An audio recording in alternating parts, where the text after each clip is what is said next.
teman-teman, hari ini kita akan refresh ya, mungkin udah ada yang tahu, ada yang baru tahu sedikit juga. Kita akan refresh atau memahami lagi tentang apa sih konsep neurosensomotor refleks integrasi, gitu ya. Mungkin teman-teman sudah banyak yang sering dengar ya, NS disingkat dengan NS. Sebenarnya kalau cuma NS itu masih luas sekali. Jadi kalau kayak kita membahas tentang ayam goreng fried chicken, masih fried chicken itu berarti NS itu baru fried chicken. Kemudian kalau kita bilang neurosensomotor refleks integrasi itu udah yang Kentucky gitu, mega merek ya, KFC. Nah, nanti di sini ada lagi yang pernah dengar NS, MRD, NS itu udah kayak Jogja, Jogcik atau apa, nanti sama-sama neurosensonya itu nanti ada beberapa konsep atau beberapa orang atau pakar yang mengulas atau membahas dengan ala beliau-beliau gitu. Jadi di sini Bunda akan membahas secara konsep yang umum, mungkin juga akan menyinggung sedikit tentang NS, MRD, dan S. Supaya teman-teman nggak bingung, karena ada yang apa sih bedanya NS atau MS, MRI dengan NS, MRD, dan S seperti itu. Ya.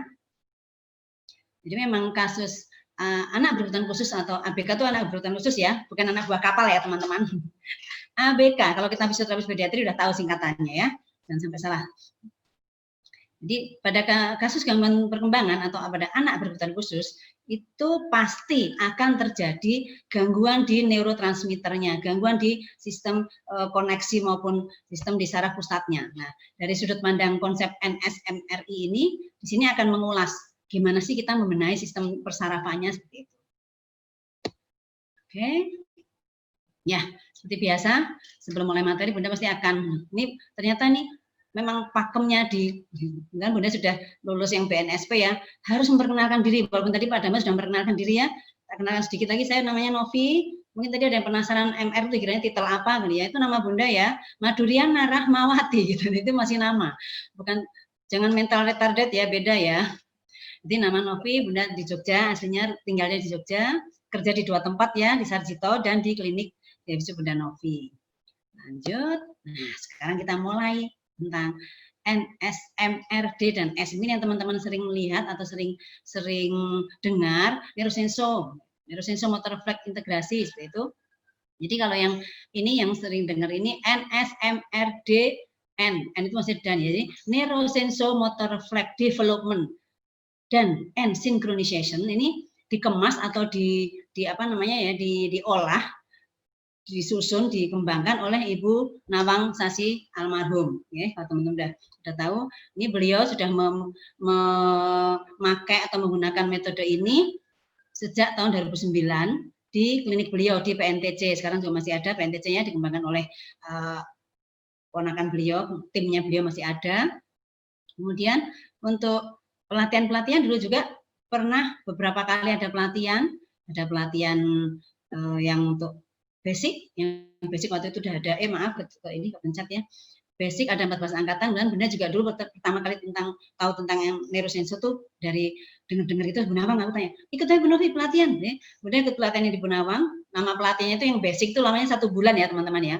Jadi kalau teman-teman baru ikut seminar atau ikut workshop yang 2 hari gitu, belum bisa atau merasa bisa melakukan NS, MRDS dan bilang kok nggak bermanfaat ya, pastinya kok nggak bisa ini ya, karena masih kurang lama memahami atau mempelajari itu, kurang lama, masih belum skillnya belum terlatih. Karena kami yang angkatan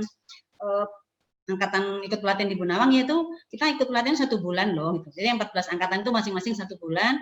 Bunda waktu itu angkatan ke-7, Bu Wiwi juga pernah ikut ya, Bu Wiwi angkatan ke-8. Jadi di situ kita benar-benar harus tahu apa sih konsepnya otak anak yang berkebutuhan khusus, otaknya gimana sih? Oh, sarafnya bundetnya ke sono, oh ke sini, sehingga perlu dibenahi. Jadi di sini basicnya konsep NS-MRDS itu bisa dipakai sebagai awal atau mengawali konsep terapi yang lain. Misalnya teman-teman mau pakai bobat, sebelum diberikan bobat, berikan ini dulu, itu juga bagus sekali. Ini dipadukan dengan metode terapi yang lain akan bagus sekali. Gitu ya. Kemudian waktu itu beliau juga sudah mengadakan tahap yang intermediate, kemudian beliau juga sudah ikut. Kalau intermediate waktu itu 2 minggu lamanya, itu baru 1 angkatan, kemudian beliau terus sakit dan sehingga nggak bisa melanjutkan. Jadi yang intermediate baru ada 1 angkatan, waktu itu berapa orang, mungkin 11 atau 12 orang. Itu sejarahnya NS-MRDS ya. Nah, sekarang kalau kita berbicara tentang ini, kadang Bunda juga ada, ini kan ada teman-teman adik-adik mahasiswa yang skripsinya pengen, Bunda saya pengen tentang neurosenso, tapi nyari jurnalnya kok susah ya? Iya benar, karena kalau nyari jurnal yang NSMRDS itu karena beliau Bu Nawang belum sempat mempatenkan, belum ada jurnal-jurnalnya, belum ada penelitiannya, beliau sudah meninggal. Jadi kadang memang kita susah kalau mau pakai ini. Tapi ada yang lebih apa namanya, konsep yang hampir sama dan yang sudah banyak jurnalnya, mungkin teman-teman bisa memahami di sini, bisa lihat di sini nanti ya. Sebentar, saya sebelum ke konsep yang lain ya, Bunda nih jelaskan dulu. Yang dikemas oleh Bu Nawang Sasi almarhum ya, beliau kan memang sudah ikut, ternyata beliau itu sudah pernah ikut pelatihannya Mas Gutova, NSMRI Mas Gutova, kemudian dengan beliau sudah punya pelatihannya Mas Gutova, mungkin juga ikut pelatihan yang lain-lain, dan beliau sudah punya pola pikir sendiri tentang ABK, dia bisa membuat suatu rumusan bahwa, oh kalau anak gangguan perkembangan atau gangguan perilaku itu permasalahannya utamanya di sini loh, ini di sini ya kita lihat ya. Jadi di sensomotor refleksnya itu kacau. Kenapa dia sensomotornya refleksnya kacau? Ternyata dari otaknya memang ada, ya tadi saya bilang, ada jaringan neurotransmitternya yang kerjanya nggak benar, ada sambungan-sambungan sarafnya yang kurang connect, sehingga jadi kacau, tidak sinkron, namanya dissinkronisasi. Kondisi itu, kondisi dissinkronisasi pada anak bisa menyebabkan apa? Ini menyebabkan gangguan. Gangguannya berupa apa sih?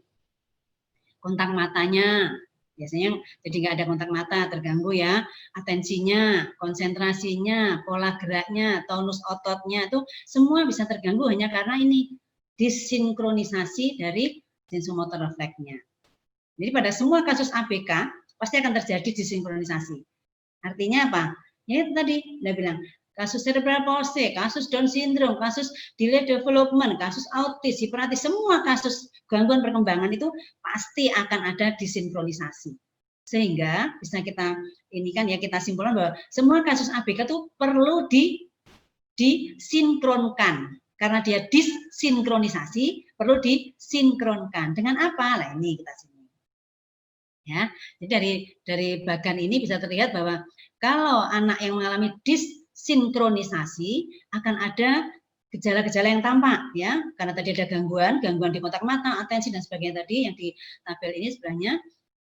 Dan gejalanya akan seperti apa? Ini anak jadi hiperaktif, ada yang jadi gampang tantrum, emosinya labil ya, ada gangguan pola tidur atau susah tidur, gangguan belajar, learning disability, maupun hemostasisnya terganggu, gangguan apa namanya tuh, ada yang misalnya anak yang berat badannya nggak bisa cepat naik, padahal dia maamnya banyak, biasa itu mungkin hemostasisnya terganggu. Jadi kasus-kasus yang ada gejala seperti itu semua sumber utamanya adalah adanya disinkronisasi ya, artinya disinkronisasi berarti tidak sinkron, makanya dia perlu disinkronkan. Tadi kan disinkronisasi, perlu disinkronkan dengan apa? Sinkronisasinya dengan ini, salah satu contoh konsep ini pakai adalah NSMRI, atau kalau yang di Bu Nawang ini membuat rumusan baru diberi nama NSMRD dan SNS ya. Jadi dalam metode NSMRDS itu pasti akan ada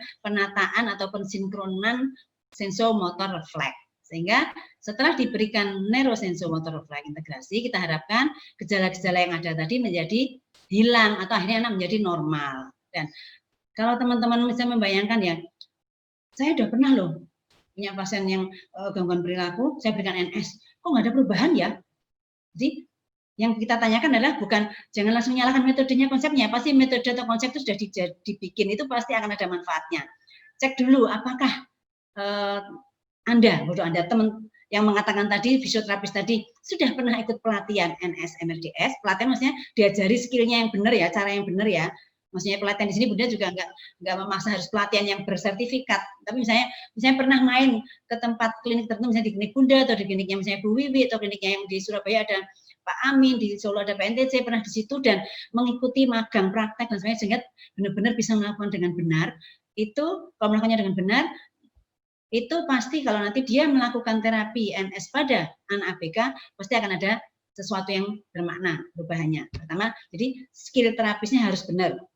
Yang kedua, frekuensi terapi. Pada kasus gangguan ini disinkronisasi, perlu frekuensi terapi yang beberapa kali, yang diulang-ulang. Jadi kalau baru sehari, 2 hari atau seminggu, apalagi cuma seminggu sekali itu orang tua langsung bilang, kok nggak ada perubahan ya, kita juga ikut galau. Iya ya, kok belum ada perubahan ya? Jangan langsung ini dulu, karena kita harus memahami gimana sih otak itu, kacaunya seperti apa, dibenahi sampai berapa kali baru bisa kacaunya hilang. Itu harus kita maknai. Harus kita tahu itu sehingga kita nggak langsung nyalakan NS nggak bermanfaat. Kayaknya saya udah pernah nyoba kok nggak ada manfaatnya, pasiennya nggak ada yang bilang ada perubahan. Jadi nanti masing-masing monggo silahkan introspeksi diri. Kalau memang teman-teman ingin bisa melakukan metode terapi konsep apapun ya, entah itu nanti konsep NSMRI atau nanti konsep PNF, konsep Bobat, semua konsep ada banyak ya. Itu semua teman-teman harus belajar dengan benar dan monggo ikutilah pelatihannya. Pelatihan artinya kita akan diajari skillnya, gitu ya. Oke, udah agak mudeng ya tentang NSMRDS ini, konsep yang dikembangkan oleh Gunawan seperti ini sehingga bisa buat dasar kita, oh kasus ini tuh bisa begini karena ini ya. Oke, lanjut ya. Nah, sekarang nih Bunda akan bahas yang konsep yang lebih umum, konsep yang lebih luas dibandingkan NSMRD-NS. Namanya NSMRI atau Neurosensomotor Reflex Integration. Ya, di sini konsep ini dikembangkan oleh Dr. Svetlana Masgutova, PhD. Beliau seorang fisioterapis dan psikolog. Perempuan loh. Kalau Mas Gutova di Jawa laki-laki, ya Pak Damha ya. Itu ada Mas Damha itu laki-laki ya. Di sana Mas Gutova ternyata perempuan ya. Svetlana, kebetulan nih Bunda pernah ikut pelatihan beliau, ini pernah biasa bergaya lah foto dengan beliau, ternyata energik sekali. Beliau memang kayaknya udah tua tapi benar-benar yang namanya fisioterapis ya, di mana fisioterapis harus energik ya, kita harus banyak gerak memang ya. Nanti di sini beliau mengembangkan konsep ini, konsep Neurosensomotor Reflex Integration, dan beliau juga punya nama sendiri, seperti tadi Bu Nawang mengembangkan NSMRI tadi dengan nama NSMRD-NS, kalau Mas Gutova mengembangkan NSMRI menjadi namanya MNRI. Sudah dipatenkan itu biasanya kalau kita mau cari jurnalnya ada banyak. MNRI atau disingkat Mas Gutova Neurosensomotor Reflex Integration.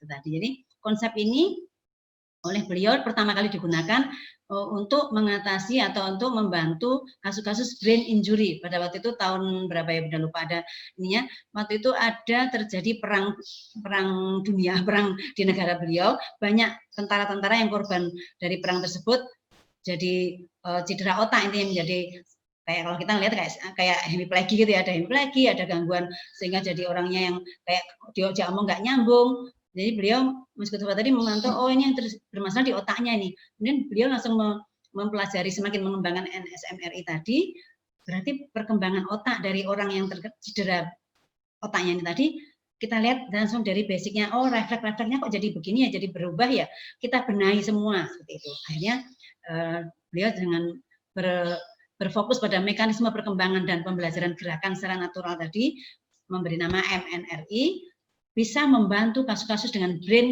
injury atau brain damage untuk menjadi ke arah normal atau gejala-gejalanya menjadi semakin berkurang atau ada yang hilang. Jadi konsep secara umum MNRI itu bukan hanya untuk kasus anak ya teman-teman ya, ternyata bisa untuk kasus dewasa. Yang penting apa? Brain injury atau brain damage, otaknya yang bermasalah. Jadi ini kasus neuromuskuler ya, neuronya. Jadi di sini, nah dalam konsep Mas Gutova itu beliau ada banyak sekali ininya, apa namanya ya, dispesifikan setiap item-item terapinya itu atau metode terapi itu dibagi-bagi lagi. Kayak ini Bunda pernah ikut 2 kali, Bunda ikut pelatihan beliau ya. Yang pertama tentang stimulasi taktil, jadi hanya taktil aja, beliau hanya membahas tentang taktil hanya dengan sentuhan. Ini Bunda ikut pelatihan pertama ketemu beliau 2016 itu 4, 5, 6, 7, 4 hari ya, 4 hari yang membahas taktil, hanya membahas usap-usapan, elus-elusan. Jadi usapan-usapan di seluruh tubuh itu ada arahnya masing-masing, ada tujuannya masing-masing. Jadi kalau yang di Bu Nawang dengan NSMRDS itu tadi hanya sebagian kecil dari yang di taktilnya Mas Gutova diambil, kemudian ditambah tendon gut, ditambah ini, jadi itu yang di Bu Nawang itu sudah meramu sedikit taktil, sedikit ini tambah-tambahkan sehingga menjadi satu ramuan. Jadi kalau secara umum masih banyak sekali model-model atau macam-macam sentuhan yang bisa diberikan. Tapi semua harus ada ininya sesuai dengan pakemnya. Maksudnya kalau sentuhannya harus dari arah ke proksimal atau ke distal itu harus sesuai, jangan sampai kebalik. Kalau sampai kebalik arahnya, karena misalnya teman-teman itu yang belum pernah ikut pelatihan, belum pernah belajar dengan beneran, hanya melihat YouTube, hanya melihat sepintas ngintip-ngintip aja dipraktekkan gitu, melakukannya agak kebalik sedikit itu bisa merusak homeostasis anak. merusak itu maksudnya harusnya homeostasisnya beloknya ke kiri jadi belok ke kanan. Itu bisa tambah kacau nanti kondisi dari perkembangan sarafnya si anak tersebut. Jadi harus hati-hati ya teman-teman. Benar ingatkan sekali lagi bahwa monggo kalau nanti besok ada yang ingin mendalami tentang NSMRI, insya Allah kami dari teman-teman alumni PNTC ya, alumni dari NSMRDS dari Solo tuh memang akan, kalau sudah aman pandemi ya, akan memberikan beberapa pelatihan lagi supaya teman-teman makin banyak yang bisa kompeten melakukan konsep metode tersebut. Siap-siap aja, bantu doa, pandemi segera berlalu ya, sehingga kita nggak hanya daring-daringan gini ya. Oke, ini kita kupas lebih lanjut tentang apa itu NSMRI ya, yang dipakai dasar untuk metode dalam penataan sensori dengan perkembangan refleks ya. Jadi di sini memang NSMRI atau Neurosensory Reflex Integration itu merupakan suatu pendekatan yang berdasarkan fisiopsikologi. Jadi memang kasus ini, kasus-kasus yang bisa dibantu dengan ini bukan hanya kasus fisiknya aja ya, tapi gangguan perilaku kan ke arah psikologi ya, itu bisa juga diatasi dengan NSMRI. Jadi fisiopsikologi pendekatannya seperti itu. Kemudian dasar penting pada metode ini kita harus memahami sumber-sumber yang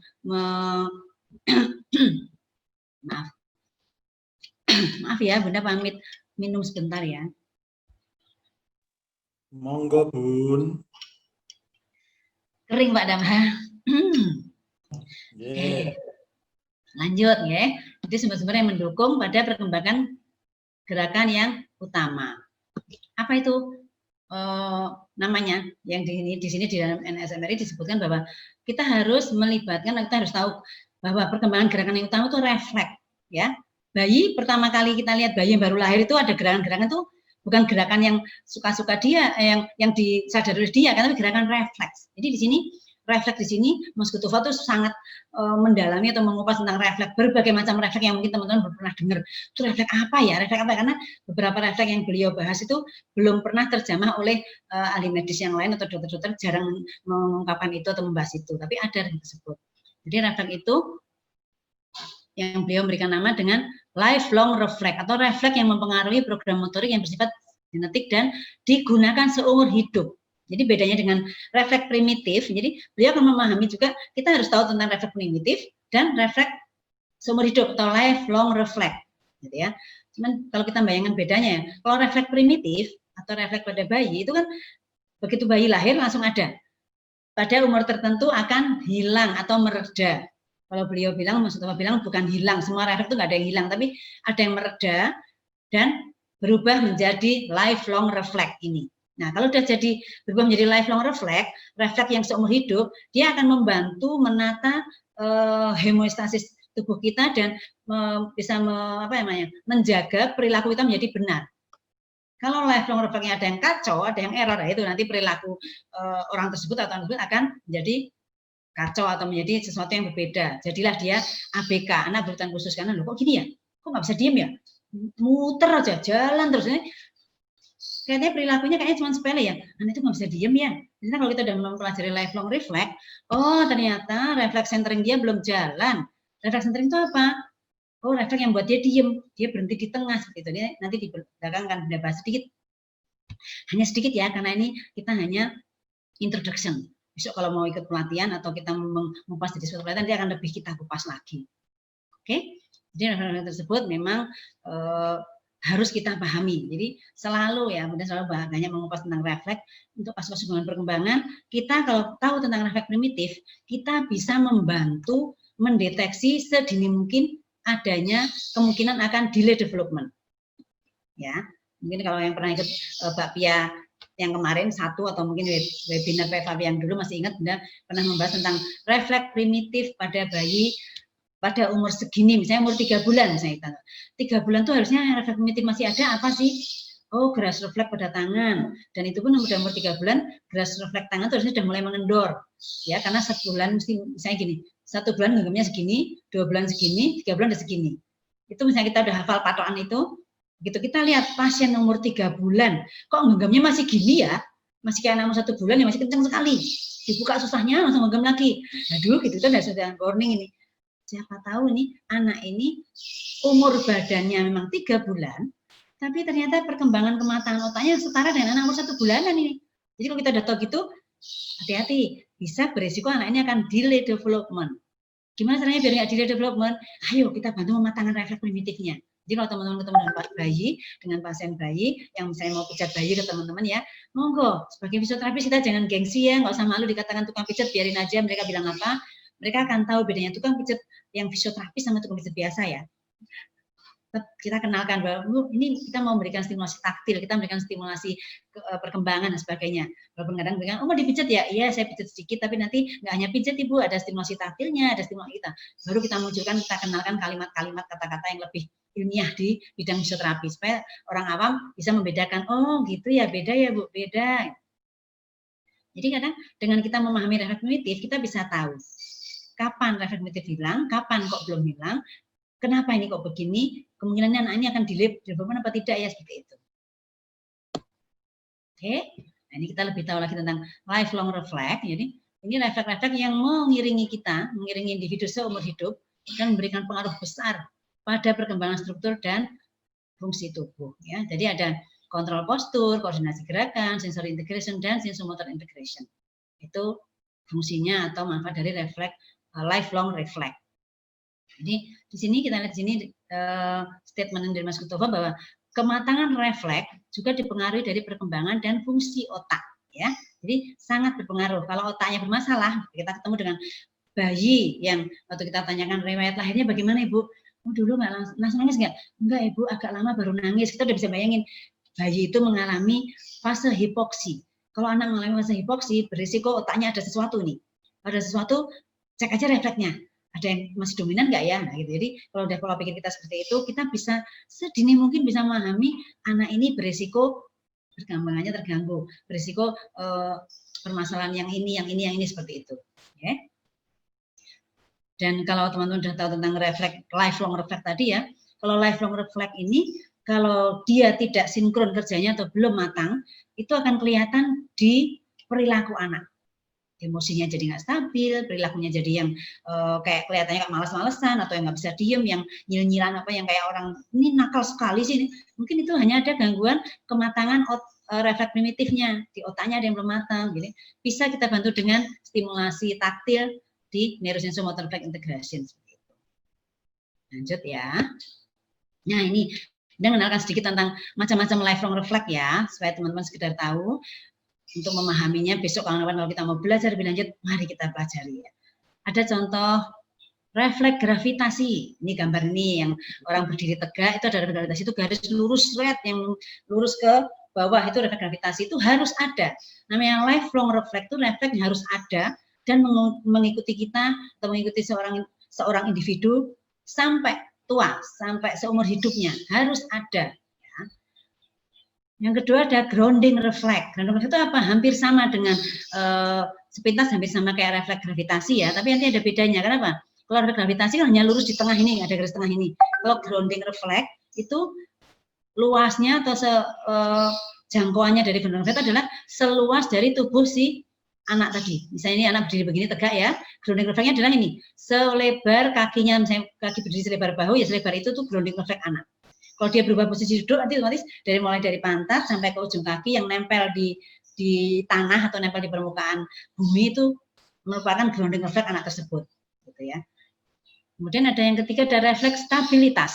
Dan stabilitas itu apa? Nih gambar yang sebelahnya. Nih kalau kita tarik garis seperti ini dari bahu kanan bahu kiri kita tarik garis lurus ini akan ada suatu garis ke bawah, dua garis itu yang membuat dia stabil berdiri. Refleks stabilitas harusnya lurus. Di pinggul juga ada garis lurus gini dan stabilitasnya langsung ke tungkai seperti itu ya, dibayangin aja dulu ya, nggak usah bingung, besok kalau mau belajar lebih lanjut baru kita pahami lebih lanjut ya. Dan yang keempat ada balancing reflect. Apa tuh balancing reflect? Refleks keseimbangan itu sesuai dengan posisi kita. Kalau kita posisinya seperti ini yang digambar ini contohnya ya, kita berdiri satu kaki otomatis akan ada sebuah kerucut, gambaran kerucut gitu membentuk gitu, dan tubuh kita otomatis akan mengisi kerucut tadi. Tangan kita akan mencong ke sana, mengisi, satunya ke sini, kaki ke sini, sehingga dalam sebuah kerucut yang berdiri, yang ujungnya lancip di bawah tadi akan menjadi stabil. Sehingga dalam posisi itu kita yang posisinya berdiri seperti itu tidak akan mudah jatuh. Itu otomatis otak langsung merekam, langsung memposisikan sendiri itu kalau lifelong reflexnya bagus kerjanya, seperti itu, atau sinkron. Ada yang kelima, centering reflect. Nah ini kalau teman lihat di centering reflect ya, gambar dari ini seorang yang depaplang tangannya gitu ya, ada garisnya ini. Nah ini kalau teman-teman yang udah tahu tentang neurosenso motor refleks integrasi atau pernah lihat usapan-usapan di neurosenso, kan ada usapan yang berbentuk bintang ya, itu mengacu pada ini, akan membenahi atau mematangkan refleks centering pada anak. Jadi ada usapannya yang harus ke sudut bahu kanan, bahu kiri, ada ke tengah, bawah, seperti itu. Itu mengikuti gambaran ini. Jadi tujuannya untuk mematangkan refleks centering ya. Dan ini kalau kita lihat di sini gambaran ini kan ada tengahnya ya, dari garis yang ada silang-silang seperti ini ada titik tengahnya. Nah, titik tengah ini tadi yang pertemuannya 5 1 2 3 3 garis tadi ya, atau 5 arah 6 arah tadi, ini satu titik ini merupakan titik yang menjadi lurus atau posisinya pas dengan COG, center of gravity kita. COG kita di mana? Biasanya kan kurang lebih di koksigeal ini ya. Nah, otomatis di area situ yang tembus ke depan itu atau di bawahnya pusat itu harus ada sentuhan juga di situ. Nah, itu udah pakemnya seperti itu. Nanti kalau teman-teman belajar tentang neurosenso seperti itu. Harus ada titik yang kita pegang, ada titik yang bergerak sesuai dengan arah panah tadi. Ya. Ini juga ada juga refleks head writing. Head writing itu apa? Kepala mau bergerak kemanapun, pasti tubuh akan menyesuaikan. Itu head writing itu juga harus ada pada semua orang. Kalau anak yang head writing-nya tidak benar, tidak bagus, ya udah didorong ke sana aja tuh. Padahal saya contohnya pada anak CP, nah, CP itu head writing-nya kan jelek. Didorong ke satu sisi, gubrak jatuh. Nggak bisa bertahan posisi gitu ya. Dan ada tendon gut reflex, motor reflex ada banyak. Masih ada banyak lagi refleks-refleks yang masuk dalam lifelong refleks. Dan itu di Mas Kutova dikupas banget sampai tuntas, sehingga kalau kita udah tahu refleks itu, anak individu atau orang atau anak yang refleks gravitasinya tidak benar, pasti dia penampaknya akan begini perilakunya, itu dikupas tuntas itu. Sehingga kalau sudah dibenarkan akan begini. Oke, lanjut ya. Nah ini sedikit brainwashing kita ya, kita lihat, gambar otak seperti ini toh, gitu ya, pusing dan lihat gambar-gambar gini ya, kita lihat sini ini, kita lihat yang perlu kita maknai dari sini nih, gambar yang kiri misalnya, otak bayi atau otak anak yang baru lahir, ini percabangannya baru sedikit. Kalau kita lihat sini gambarnya nih, dari sinap-sinapnya neuron dendritnya baru 1, 2, 3, baru sedikit sekali. Kalau kita gambarkan dari sebuah pohon, di otak anak atau bayi itu baru seperti kecambah atau baru pohon kecil baru mau tumbuh. Nah, dengan berjalannya waktu, itu percabangannya itu akan semakin banyak, semakin rimbun, akhirnya menjadi sebuah pohon atau seperti pohon beringin atau pohon apa yang rimbun sekali, cabang-cabangnya banyak sekali. Nah, pada anak yang normal, tidak ada permasalahan di proses kehamilan, proses kelahiran, itu nggak ada fase hipoksi juga dia nggak mengalami, bagus, semuanya bagus, dia akan percabangan sarafnya akan bisa dengan bagus atau dengan normal tumbuh cabang-cabang sesuai dengan umurnya. Misalnya umur 2 bulan misalnya cabangnya 5, umur 3 bulan cabangnya tambah 5 lagi dan sebagainya, akhirnya sampai rimbun. Itu pertumbuhan maupun perkembangan anak akan normal ya, otaknya bentuknya juga sesuai, perilakunya maupun pematangan refleksnya juga sesuai. Apabila terjadi sesuatu yang pernah kita pelajari, misalnya teman-teman udah ikut yang materi Bunda yang tentang deteksi dini ya, yang tentang gimana kita ngecek ya, kan di situ ada faktor pengaruh atau faktor risiko lah. Kalau kita lihat itu faktor risiko gangguan perkembangan, kalau sampai terjadi pada seorang anak, kita bisa bayangkan ini di sini nih, gambaran yang harusnya cabang-cabang saraf ini dari sedikit makin banyak, makin rimbun, akan terhambat atau terganggu, atau bisa terpangkas, terjadi pruning. Maksudnya terpangkas itu gini, kalau seorang anak sudah umur 1 tahun atau 2 tahun gitu ya, dan normal kan, udah kelihatannya normal gitu, terjadi suatu penyakit, misalnya kena ME, meningitis, meningoencephalitis, seperti itu bisa memangkas atau mematahkan beberapa cabang saraf yang sudah ada. Akhirnya melorot, jadi tadinya udah rimbun jadi seret, jadi seperti tanaman yang masih kecil lagi. Nah, hal yang terjadi seperti itu bisa mempengaruhi sistem dari kerja di seluruh tubuh dia. Ya, pernah ketemu ya mungkin pasien, misalnya pada pasien prematur, biasanya pada itu terganggu di minumnya loh Bunda, nggak ada nanya, Bunda saya punya pasien gini-gini, dia ngisapnya nggak kuat, terus akhirnya gimana? Ternyata dia lahir prematur. Oh, ya. Kalau dia prematur, otomatis kan dia akan mengalami kematangan otak yang terganggu atau terhambat ya. Itu juga bisa di otak anak tersebut pusat dari refleks oralnya, mungkin sucking refleksnya, swallowing refleksnya, itu ada yang ke matanya terganggu atau terhambat sehingga akan menghambat atau mengganggu fungsi dari di mulut tersebut. Jadi pola makannya terganggu, ya. Jadi nggak bisa ngenyut, misalnya waktu minum ASI nggak kuat mengenyut lama, atau gitu dia udah ganti pola makan mau ke arah makanan yang lebih teksturnya lebih lebih keras, misalnya mau ganti bubur atau apa, anak nggak mau atau langsung muntah. Berarti ada gangguan di fungsi oralnya, itu semua dari refleks primitifnya yang belum matang. Berarti dari nervous atau dari sistem sarafnya, gitu ya. Jadi pada konsep neurosensomotor integrasi ini bisa membantu ya mematangkan dari otaknya, fungsi-fungsi di otaknya, akhirnya akan membenahi atau merubah perilaku atau mengubah gejala-gejala atau menghilangkan gejala yang muncul, gejala atau gangguan yang muncul. Pak Damham, waktunya masih banyak kah? Mohon diingatkan ya kalau Bunda kebablasan ya. Oke, mana Pak Damham ketiduran itu? Lanjut ya, saya lanjut ya. Sekarang ini apa sih tujuan dari pendekatan NSMRI? Bisa dibaca teman-teman, silakan. Banyak ternyata ya, bisa meringankan dan menghilangkan stres. Wey, siapa yang stres?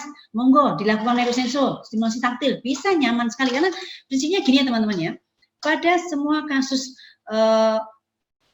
tubuh kita yang tidak homeostasis, yang jadi kita nggak enak badannya, lesu, stres, atau jadi misalnya anak kok jadi nggak bisa diam dan sebagainya, itu semua sistem di dalam tubuh anak itu sedang kacau. Nah, dengan diberikan metode NSMRI itu bisa yang kacau-kacau tadi bisa dibenahi, bisa dibenarkan, otomatis akan terlihat oh bisa ini ya, bisa lebih tenang anaknya ya, seperti itu. Gerakan-gerakan yang tadinya nggak luwes jadi lebih luwes. Jadi di sini kita lihat di sini, kita baca satu-satu silakan. Ada meringankan dan menghilangkan stres, ada mengaktifkan motor program yang alami ya, mengaktifkan brain body integration mechanism, kemudian mengoptimalkan motor sensory motor integration, kemudian mendukung keterampilan motorik dan kognitif, mengungkapkan kemampuan untuk membuat perubahan pola dalam struktur dan lain-lain. Kita baca saja silakan. Jadi di sini konsep utamanya di sini adalah membenahi dari segi nervous systemnya, saraf pusatnya, refleks-refleksnya dibenahi. Jadi nanti dalam metode neurosensomotor integrasi memang harus dipadukan dengan metode yang lain. Jadi teman-teman kalau memberikan terapi pada anak ABK nggak hanya NS murni, neurosensomotor integrasi aja, nggak semua stimulasi taktil aja, tapi monggo langsung ditambahkan terapi yang lain, ada terapi latihan yang lain atau dipadukan dengan PNF, dipadukan dengan bobat, itu sangat bagus sekali. Ya, saya lanjutkan. Ini contoh-contoh yang bisa kita bantu dengan menggunakan teknik NSMRI, ya kan? Nggak hanya anak-anak ya. Ini pada post-stroke juga bisa, intinya pada kasus dengan brain damage atau brain injury itu bisa ditambahkan metode penataan sensori dengan NSMRI. Oke. Jadi teman-teman masih ingat ya materi Bunda yang tentang sensori integrasi ya? Kalau teman-teman kita merancang sedikit tentang dari sini ya, kenapa? Dasarnya kalau kita bilang fisioterapi itu nggak bisa loh melakukan sensori integrasi, itu statement yang salah. Kita sebagai terapis apapun ya, FT, OTTW, harus tahu tentang sensori integrasi. Karena sensori integrasi itu apa toh? Suatu kondisi di dalam tubuh kita yang sensorinya terintegrasi. Itu hanya kalau teman-teman dengar di profesi teman kita, profesi OT, itu ada metode SI atau metode sensori integrasi. Itu metode suatu konsep, kebetulan namanya pakai SI gitu ya. Itu dikembangkan oleh Ayres, ya, oleh Jane Ayres. Beliau seorang OT yang psikolog, dia juga seorang wanita. Ternyata ya, dan kira-kira laki-laki, ternyata penemu metode itu ternyata wanita ya, karena berhubungan dengan anak-anak ini ya. Jadi dalam konsep metode SI tadi yang dipakai oleh teman kita OT, menggunakan gerakan-gerakan, menggunakan alat bantu untuk menata sensori supaya terintegrasi. Alat bantunya itu apa ya? Sesuai dengan sensori yang bermasalah, misalnya. Masih ingat tahu teman-teman sensori integrasi yang 3 sensori harus dipahami itu ada apa? Taktil, vestibular, dan proprioseptik. Nah, pada profesi OT menggunakan metode SI dengan misalnya taktil, dia pakai brushing, pakai sikat itu ya, sikat-sikat itu menata taktilnya, mana yang hipersensitif disikat lebih kencang, mana yang hipo lebih gini, seperti itu. Udah ada metodenya, ada konsepnya sendiri oleh yang dipahami oleh mereka. Dan pada vestibular, vestibular dia pakai bola, pakai ayunan, pakai pelorotan, seperti itu kan. Itu alat bantunya untuk metode SI yang dipakai OT yang dikembangkan oleh Jane Ayres memang pakai itu. proprioseptif dengan naik tangga, turun tangga gitu. Nah, kalau kita sebagai fisioterapis, kita juga berperan loh untuk menata sensori integrasi dengan apa?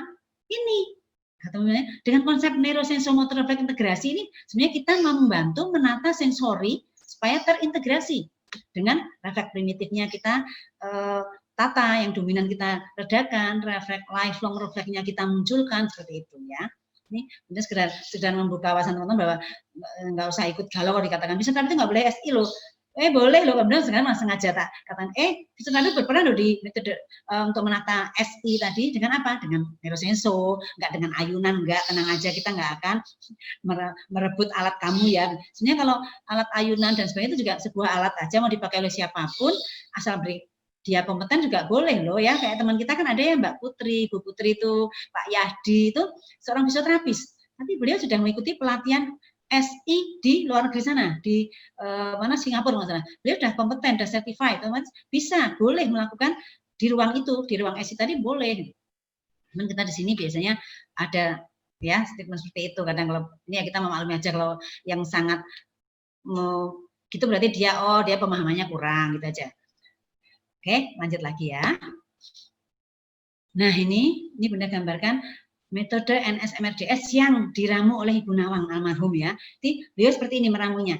Kalau di Mas Kutova masih lebih luas lagi. NSMR itu sensori motor refleksnya itu ada macam-macam. Mobilisasi itu masih ada macam-macam. Ini kalau Ibu Nawang itu kita udah dienakin itu, udah dibikin ramuan. Ini loh, pakai ini aja satu paket gini, nanti bisa untuk kasus ABK bisa menata loh gitu ya. Jadi kalau teman-teman yang ingin belajar ini, monggo belajarnya yang ini aja, hafalkan udah. Besok kalau pengen mengembangkan lagi boleh baca yang di Mas Kutova, kita ikut pelatihannya itu kan lebih, ternyata taktil aja nggak cuma itu toh, usapanya nggak hanya yang searah itu toh, ada model-model yang lain.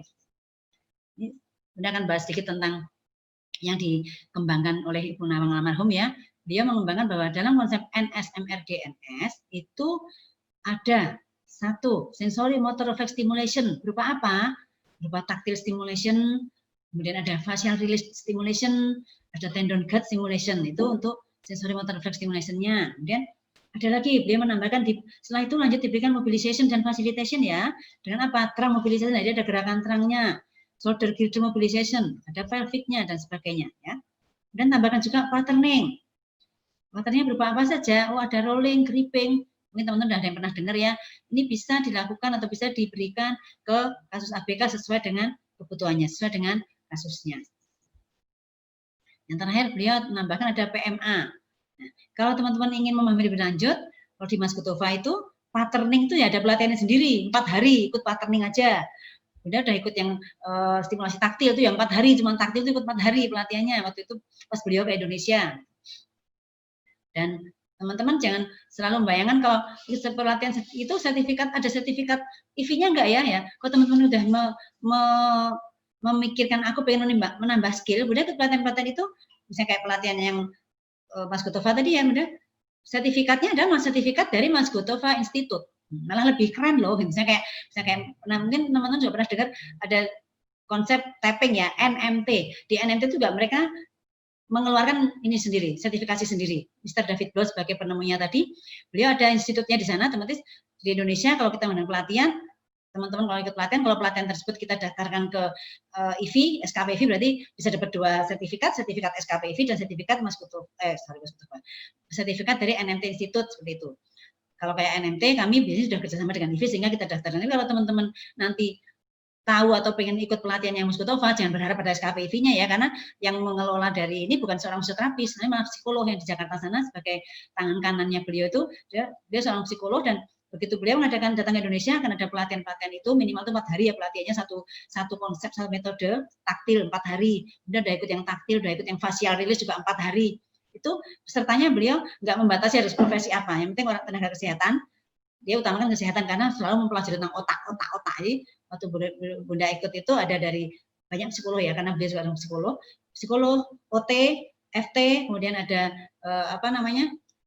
perawat juga ada yang ikut, dia boleh ikut karena dalam 4 hari itu tadi hari pertama itu kita hanya mempelajari tentang otak. Artinya semua ilmu itu kalau kita pelajari dengan benar, kita nggak usah pakai ini ilmunya siapa loh, ini siapa. Kalau memang kita tersertifikasi, punya sertifikatnya dan legal, memang monggo, berarti bisa melakukan. Dan kalau teman-teman Aku belum tersertifikasi, baru lihat-lihat itu aja. Itu jangan mengaku-ngaku aku udah kompeten bisa ini, atau terus jangan nyalahkan ini tadi yang pernah bahas tadi ya. Saya udah pernah pakai NS loh buat pasien saya, nggak ada yang berhasil, nggak ada apa-apanya, nggak ada perubahan apa-apa. Jangan disalahkan metodenya. Introspeksi, aku sudah melakukan dengan benar atau belum? Benar kok. Aku sudah ikut pelatihan atau belum ya? Belum. Nah, kalau belum ikut pelatihannya, teman-teman jangan bilang sudah melakukan dengan benar, karena mungkin ada yang salah di titik tertentu, usapan tertentu. Karena sama-sama taktil ya, pengalaman benar itu taktil yang di Mas Kutofa ya. Usapan tuh dia bisa merasakan salah apa enggak. Coba ya mesti sering musap saya. Oh no, strong loh, terlalu kuat. Oh no, terlalu lemah. Jadi harus sedang-sedang saja.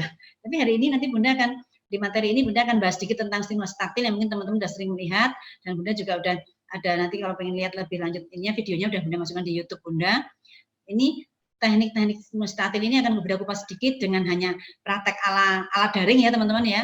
Bunda harapkan nanti teman-teman bisa agak mengikuti gitu ya. Karena dari sekian konsep ini tadi harus dipelajari satu-satu dan dengan waktu yang agak lama, yang banyak gitu ya. Oke, nah sekarang tadi udah milih. Hari ini kita akan mempelajari stimulasi taktil aja ya teman-teman, agar lebih terbuka. Oh, taktil tuh gini, ternyata hanya taktil aja, hanya pegang-pegang, hanya sentuh-sentuh aja kok ada dasarnya ya gitu. Apa itu stimulasi taktil ya? Jadi merupakan bentuk dari neurostimulation yang mengaktifkan skin receptor dan proprioceptic receptor untuk mengintegrasikan sistem sensori atau sensory system dan sistem di tubuh atau pikiran atau mind and body system. Cuma stimulasi taktil ternyata begitu luas ininya ya, pembahasannya ya. Jadi apa itu taktil? Nih, taktil itu rasa sentuh dari kita ada di mana dia? Ada di kulit kita. Berarti di mana? Di tubuh kita. Seluruh tubuh kita ya, dari ujung kepala ya, yang saya tak ajak nih, dari ujung kepala sampai ujung kaki, itu semua ada kulitnya kan? Otomatis ada taktilnya, ada tempat untuk stimulasi. Ya. Kemudian nih, kulit membatasi fisik kita dengan dunia luar dan memainkan peranan yang sangat penting dalam hidup kan. Kayaknya hanya kulit ya, ternyata sangat penting sekali ya. Apalagi seorang wanita-wanita nih, mana teman-teman yang masih ABG, kulit wajah sangat dijaga mesti ya. Gimana biar glowing gitu ya, pada mangga nggak? Biar glowing ya Pak. Kulit pasti akan jaga, kulit bukan hanya biar tampak cantik ya, tapi kalau kulit kita bisa menerima sentuhan dengan normal, dengan baik, otomatis perilaku kita juga akan benar. Apalagi pada ABK. Pada ABK tuh sangat tuh, padahal langsung lulus taktil dahi tuh. Oke. Ya, di sini jadi fungsi kulit itu untuk apa nih? Kita harus tahu. Fungsi kulit itu paling penting adalah untuk perkembangan sensasi taktil dan neurosensori motor refleks integration. Jadi kulit seluruh tubuh kita itu merupakan pusat dari perkembangan neurosensori motor refleks integration, ya. Oke, saya lanjutkan. Pak Damal masih aman, Pak Damal? Maaf. Waktunya? Masih, Bun. Oke, terima kasih. Masih. Ya. Nah, ini sekarang untuk kita belajar tentang taktil, kita lihat dulu. Apa sih itu taktil sense atau sensori taktil? Itu adalah indera yang memproses informasi tentang perasa dan peraba yang diterima melalui kulit. Ya, kulit kita berupa apa? Berupa sentuhan. Nih, kulit kita tuh kayak gini ternyata, teman-teman ya. Kalau diperbesar pakai mikroskop ternyata begini tebalnya ya. Yang ada jerawatnya di mana ya, gitu ya. Yang bisa ada sensitif di simbol-simbol yang mana ya? Ya, di sini nih.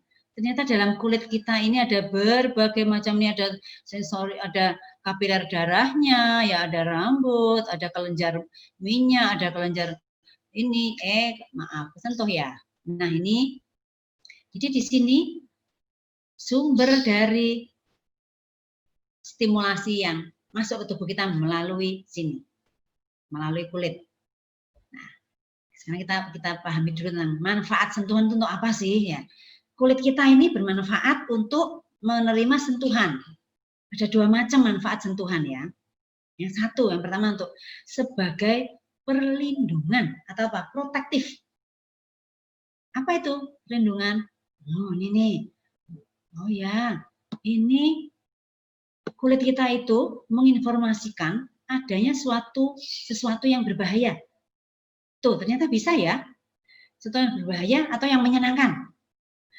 Ya, misalnya ini tadi diserang atau dipukul teman. Contohnya gini teman-teman, pernah nggak mengalami kita lagi duduk diam gitu yang ada di sini, tahu-tahu tuh padahal teman kita di belakang kita tuh ada yang mau jailin kita ya, mau melempar sesuatu ke kita, dia udah gini-gini nih, udah ancang-ancang gini-gini. Tahu-tahu kita tuh merasa pengen nengok, gitu loh. Pernah nggak merasa gitu? Atau kita misalnya yang muda-muda nanti mana Mbak Ella, Mbak Rana gitu ya, terus lagi jalan-jalan ke mall, Mbak Risti, tahu-tahu kok kayaknya ada yang pengen tak toleh deh. Begitu noleh ternyata ada cowok ganteng di belakang kita. Ternyata cowok ganteng tersebut melihat Mbak Ella maupun Mbak Risti tadi dari belakang dengan terpesonanya, ada aliran listrik, aliran apa ya, energinya ya, ada aliran listrik dari mata si orang tersebut menyenggol area kulit kita. Padahal kulit kita kan kita pakai baju ya, tapi itulah fungsi sentuhan atau sensori taktil kita sedang bekerja. Kita bisa merasakan ada orang melihat kita atau ada orang mau ngapain kita hanya dengan rasa di kulit. Atau ada juga gini, teman-teman pernah melihat atau merasakan melewati suatu tempat atau kita merinding, rasa takut. Sebenarnya mungkin ada sesuatu yang melihat dari kita ya, mungkin dari atas pohon gitu mungkin ya. Enggak. Ada yang melihat kita di situ ya, ada dunia lain yang melihat kita merinding ya. Itu tadi fungsi dari perlindungan atau protektif. Yang kedua, fungsi sebagai pembeda atau diskriminatif. Maksudnya apa? Jadi kulit kita, misalnya contohnya tangan kita, tubuh kita ini, kita atau anak tersebut bisa membedakan tekstur tertentu dan bentuk tertentu dari meraba. Biasanya kalau kita, pengalaman kita ya sebagai orang dewasa ya, misalnya ibu-ibu nih, mak-mak nih, kita pernah nggak suatu saat kita mau ganti baju, mau ambil baju ya, biasanya bunda paling enak ambil contoh ini kan apa? Pada saat kita mau ganti baju, mau ambil baju di lemari, kan kita masih pakai tangan kita kan? Tapi kalau dunia terang gini, nyala gini, kita mudah aja langsung, ini ketemu. Tapi bayangkan kalau mati lampu, padahal kita mau ganti baju, kita mau ambil baju nih mau pergi, mati lampu, senter belum ketemu, tapi tangan kita udah buka lemari, udah memegang. Kita berusaha aja meraba-raba itu. Begitu kita meraba satu kain, langsung di otak kita langsung gini, ini celana jinku ya? Ini baju kotak-kotakku itu ya? Apa ini dasterku kayaknya? Pernah nggak merasakan itu? Itu sensori taktil kita sedang bekerja sebagai pembeda. Tangan kita menyentuh sesuatu, atau otak kita langsung mengatakan yang lain, mengatakan bukan sentuhannya itu, tapi langsung mengatakan suatu bentuk, suatu benda. Ini bajuku yang itu, nggak ada. Nah, pada seorang anak ABK yang dia taktilnya tidak bekerja dengan sebenarnya atau lagi error atau lagi dissinkron, ya, lagi tidak sinkron, dia bisa gini, merasakan sentuhan dari kita hanya nyentuh loh ya, mengartikan sentuhan tadi seperti dia merasa seperti disilet atau dipukul, ceples gitu, sehingga dia gitu. Jadi dia namanya jadi hipersensitif terhadap sentuhan. Pada bayi bisa kita tandai, anak-anak atau bayi yang dengan hipersensitif biasanya pernah dengar nggak teman-teman, misalnya seorang ibu, anak saya tuh nggak mau dipakein topi loh, nggak mau diselimutin loh, apalagi selimut yang itu, baju topi yang ini, baju yang ini, senangnya pakai yang ini, itu udah hati-hati. Anak tersebut mengalami gangguan sensori taktil, sehingga dia tidak mudah mengenal sensor berbagai sentuhan, berbagai tekstur, itu udah harus hati-hati. Justru kalau kita tahu itu, monggo bantu berikan edukasi ke orang tua tersebut atau ke keluarga kita atau teman kita yang punya keluhan seperti itu. Kalau dia nggak senang itu, malah kenalkan aja pelan-pelan, disentuh-sentuhkan terus biar dia semakin kenal. Jadi otaknya semakin merekam, sentuhan ini nggak apa-apa toh, aman toh, seperti itu loh. Ya. Jadi sebenarnya mudah ya, sistemnya ini dipakai di metode SI-nya OT itu seperti itu. Kalau anaknya sensitif dengan tekstur yang keras, dia akan memberikan benda yang keras disentuh-sentuhkan di tubuh anak itu. Kalau kita nanti enggak, fisioterapi dengan metode NSMRDS ini atau NSMRI, kita ada usapan tertentu yang arahnya kemana, ke sini, ke situ gitu. Usapan itu akan membantu otak membenahi kegangguan sensori tadi. Yang tadinya tadi hipersensitif menjadi reda, yang hiposensitif juga menjadi reda, gitu. Menjadi normal. Ya, oke. Ini satu contoh untuk abnormal sense of touch atau abnormalitas dari sentuhan taktil atau sentuhan ya. Jadi anak tidak menerima informasi yang tepat, gitu ya, melalui kulit. Tadi saya sudah memberikan contoh bahwa anak tersebut disenggol atau disentuh, langsung marah atau nangis, karena senggolan sentuhan kita yang lembut itu menurut dia, otak dia merekam atau menerjemahkan sebagai suatu sentuhan yang nggak enak, mungkin kayak seperti dicubit, seperti seperti dipukul, ditepok gitu loh. Padahal cuma disentuh pelan.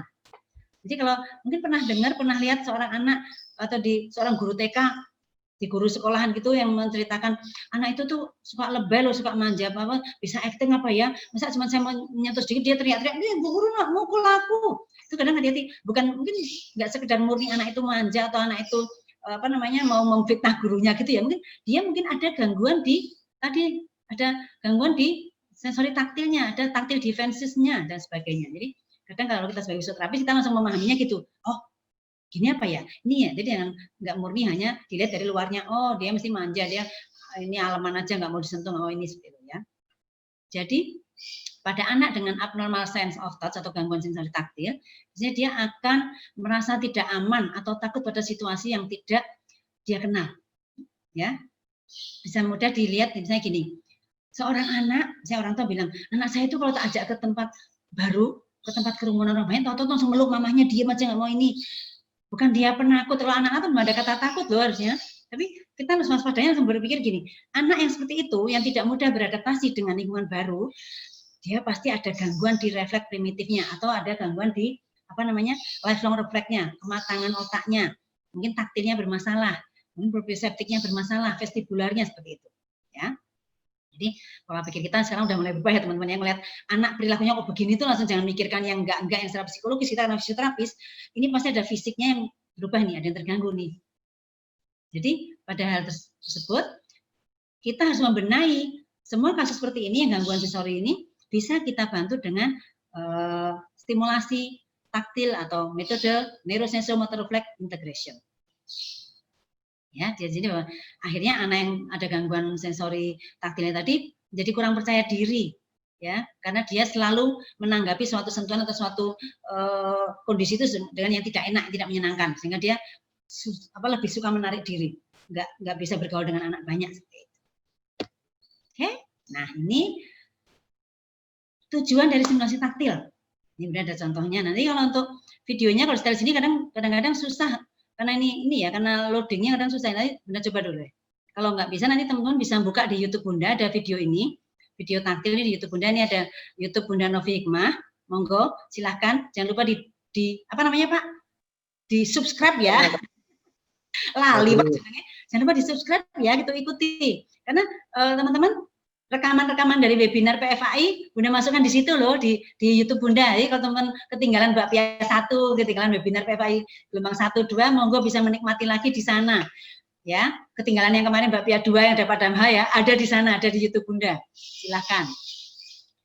Oke, ini ya. Tujuan stimulasi taktil untuk apa ini? Untuk mengoptimalkan brainstem, untuk defensive refleksis dan membuka seluruh sistem dan pada pengalaman merasa aman yang dapat menumbuhkan kepercayaan diri dan perkembangan kesehatan. Tadi stimulasi taktil yang diberikan. Stimulasi taktil itu apa sih? Seperti apa sih? Kalau udah lihat videonya atau pernah lihat ini teman-teman ya, hanya berupa usapan. Usapan dari ujung kepala sampai ujung kaki itu, tapi ada urutannya. Ada urutannya harus kemana dulu, nanti Bunda akan bahas. Sekarang Bunda akan memberikan tipsnya dulu ya. Stimulasi taktil itu yang harus kita lakukan seperti apa sih? Intinya stimulasi taktil tadi, kalau kita memberikan usapan ke anak atau ke tubuh kita, usapan kita ini harus rata dari misalnya ini satu tangan ya, dari bahu sampai ke ujung tangan tuh kira-kira harus kekuatannya sama. Jangan kadang-kadang sering tuh terjadi teman-teman pas di bahu tuh menetnya kenceng banget, pas dari ujung langsung udah lepas, udah kendor. Yang benar adalah kekuatan kita sama. Misalnya kita pakai kekuatan yang 2 kilo terus sampai sepanjang ini. Ya, kekuatannya harus sama mulai dari ujung kepala sampai ujung kaki itu kekuatannya sama, jangan sampai ngendor kenceng nanti rasanya akan berbeda. Kemudian kan tadi udah Bunda sebutkan bahwa stimulasi taktil ini berguna untuk sensori taktil dan sensori proprioseptik. Artinya dalam pelaksanaan stimulasi taktil ini yang ala Mas Gutova ya atau ala NSMRDS tadi ada tempat-tempat tertentu yang kita diem, berhenti. Artinya apa? Kalau kita lagi berhenti itu ada tekanan sedikit ditambahkan. Misalnya gini ya, contohnya Bunda gini. Misalnya satu ini bahu, tangan dari bahu ke tangan ya, pasien ini anak ini ya. Bunda akan berikan sentuhan taktil dari si anak tadi, mulai dari bahu akan diam dulu, itu otomatis kita akan tekan sedikit tenaga kita tambah. Misalnya kita mau pakai tenaga 2 kilo, berarti yang pas di bahu itu 2,5 kilo atau 2,3 kilo lah. Tambah sedikit, geser, pas di siku juga akan ada berhenti sedikit, berhenti, geser, tangan berhenti, baru dilepas. Nah, pada saat tempat-tempat tertentu yang nanti akan saya sebutkan ya di slide berikutnya, nanti akan ada tempat-tempat yang saya sebutkan tadi. Teman-teman sentuhannya harus berhenti sebentar dan ada tekanan tambahan sedikit. Untuk apa? Untuk memberikan sensasi stimulasi proprioseptik. Ya, proprioseptik itu apa? Persendian. Persendian letaknya lebih dalam kan dari kulit. Artinya sentuhan yang kita berikan tadi harus apa? Harus agak menekan, agak sedikit, menekan sedikit gitu ya. Oke, mari kita lanjutkan. Ada tipsnya. Oh, ini ada tipsnya ya, lupa beda tak tuliskan ya. Selalu ya ini ya teman-teman ya. Kalau kita mau melakukan stimulus taktil atau terapi apapun, kalau kita pediatri ya, kalau mau pediatri ya, jangan anggap pasien ini mentang-mentang masih bayi nggak bisa ngomong terus dia seolah seperti boneka atau seolah seperti patung ya. Tidak ada komunikasi, harus lakukan komunikasi. Sapa dia, adek, kita mau latihan ya, mau pijet-pijet dulu ya, mau latihan senam dulu ya, monggo katakan apa yang mau kita lakukan ya. Kemudian perkenalkan diri kita. Adek, ini sama Bu Novi, sama Bunda Novi, mau pijet-pijet ya, kenalkan, monggo. Jaga kontak mata. Ini juga dengan kita menjaga kontak mata ke anak, kita bisa sekalian memberikan stimulasi untuk anak mau menatap mata, sekalian juga untuk apa? Untuk catatan kita di dalam buku kita, report kita, bahwa saat pertama kita melakukan terapi ke anak, kontak mata ada apa enggak, plus apa min, negatif atau positif ya, itu bisa untuk evaluasi kita. Karena pada kasus-kasus yang ABK yang kontak mata tidak ada, artinya waktu kita berikan terapi itu anak matanya kemana-mana, gini-gini terus gini. Itu akan terlihat terapi yang keberapa, nanti dia sudah bisa lebih langsung dapat ke mata kita, langsung melihat itu. Itu bisa sebagai catatan di kita bahwa saat pertama datang kontak mata negatif. Hari kedua masih negatif, hari ke-7 baru kok positif, berapa detik, hitung. Tuh, dalam hati dihitung detik. Begitu mata anak itu melihat ke kita, tuh, 3. Hari ini 3 detik. Catat itu bisa sebagai catatan kita. Ya. Kemudian gunakan kesempatan untuk mengajarkan bagian tubuh. Nah, artinya berasa kita melakukan stimulasi taktil, kita sebutkan aja. Adek, pinjam ya, diam ya nih. Yuk, kepala, mata, tangan, gitu kita sebutkan. Jadi dia otak dia merekam apa yang dia dengar dan yang dia rasakan di sentuhan. Pas dia merasa tangannya dipegang, kita bilangkan tangan, berarti dia, oh ini tanganku, oh ini mataku. Anak itu akan merekam itu. Jadi kita sekalian mengembangkan program di otak dia mengenal anggota tubuhnya, gitu ya. Kekuatan sentuhan disesuaikan ya benar. Kalau bayi ya kita sentuhannya seberapa tekanannya, kalau dewasa seberapa, silahkan kira-kira sendiri. Kalau ingin lebih tahu lebih lanjut ya besok kita latihan, kapan-kapan mau atau mau mampir yang ada dekat dengan Jogja, silahkan main ke Jogja, mampir ke Jogja boleh, nanti kita diskusi di sini ya. Kemudian tips yang berikutnya, gerakkan tangan dengan pelan dan iramanya tetap. Jadi jangan ngebut, jangan sujud-sujud gitu ya, tapi ada usapan yang berirama ya. Pertahankan sentuhan yang lembut, hangat dan kuat ya. Jadi lembut susah loh ya. Gimana ya namanya lembut tapi kuat.